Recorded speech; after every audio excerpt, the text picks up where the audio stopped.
حسين الشهيد شهيد الحسين حسين الغريب الغريب الحسين.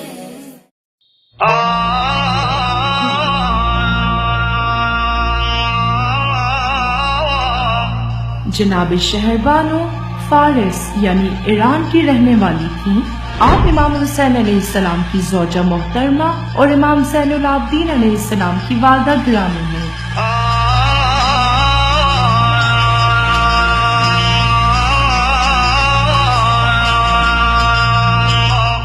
تاریخ میں ملتا ہے کہ جناب شہربانو کو امام علی علیہ السلام نے اختیار کیا تھا کہ آپ جسے چاہیں اپنے لیے منتخب کر لیں.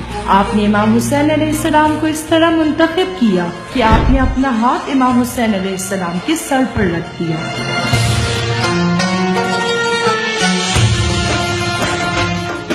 امام علی علیہ السلام نے جناب شہربانو سے پوچھا کہ آپ کا نام کیا ہے؟ تو بی بی نے جواب دیا شاہ جہاں، جس پر امام علی علیہ السلام نے فرمایا آج سے آپ کا نام شہربانو ہے.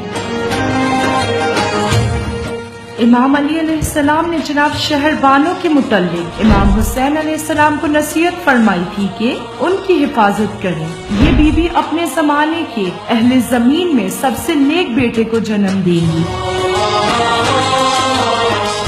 اس لیے امام زین العابدین علیہ السلام کو ابن الخیرتین یعنی دو افضل ترین اور نیک ترین جوڑے کا بیٹا کہا گیا. جناب شہربانو خود فرماتی ہیں کہ میں نے امام علی علیہ السلام کو خواب بتایا جو کچھ یوں تھا کہ میں نے دیکھا رسول اللہ صلی اللہ علیہ وآلہ وسلم ہمارے گھر داخل ہوئے. ان کے ہمراہ امام حسین علیہ السلام بھی تھے.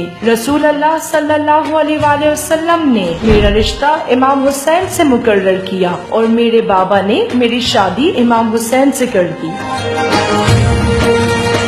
جناب شہربانو فرماتی ہیں میں نے خواب میں جناب سیدہ فاطمہ الزہرا سلام اللہ علیہا کو دیکھا جو فرما رہی تھی کہ تم عنقریب میرے حسین تک صحیح و سالم پہنچ جاؤ گی. جناب شہربانو کے فرزند امام زین العابدین علیہ السلام کے حوالے سے مشہور تھا کہ کسری و ہاشم کے درمیان ایک جوان اتنا حسین پیدا ہوا ہے کہ نظر بد سے بچانے کے لیے اس کی تعویذ باندھا جاتا ہے. امام زین العابدین علیہ السلام ماں کا اس درجہ احترام کرتے تھے کہ آپ اپنی ماں کے ساتھ دسترخوان میں نہیں بیٹھتے.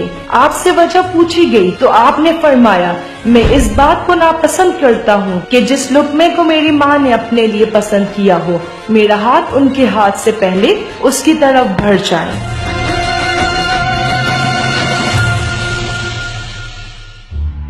بعض کتابوں میں ملتا ہے کہ جناب شہربانو علیہ السلام امام زین العابدین علیہ السلام کی ولادت کے بعد وفات پا گئی. البتہ بحر الانوار میں درج ہے کہ ایک خاتون شہربانو روز عاشور کربلا میں موجود تھی. جیسا کہ روایت میں ہے کہ ایک بچہ خیموں سے نکلا، اس کے دونوں کانوں میں موتیوں کے گوشوارے تھے. وہ دائیں اور بائیں دیکھنے لگا، اس کے گوشوارے حرکت کرتے تھے. ملعون ہانی بن ثبیت نے اس بچے کو قتل کر دیا. شہربانو اس منظر کو دیکھ رہی تھی اور خوف و دہشت کی وجہ سے بات نہیں کر پا رہی تھی.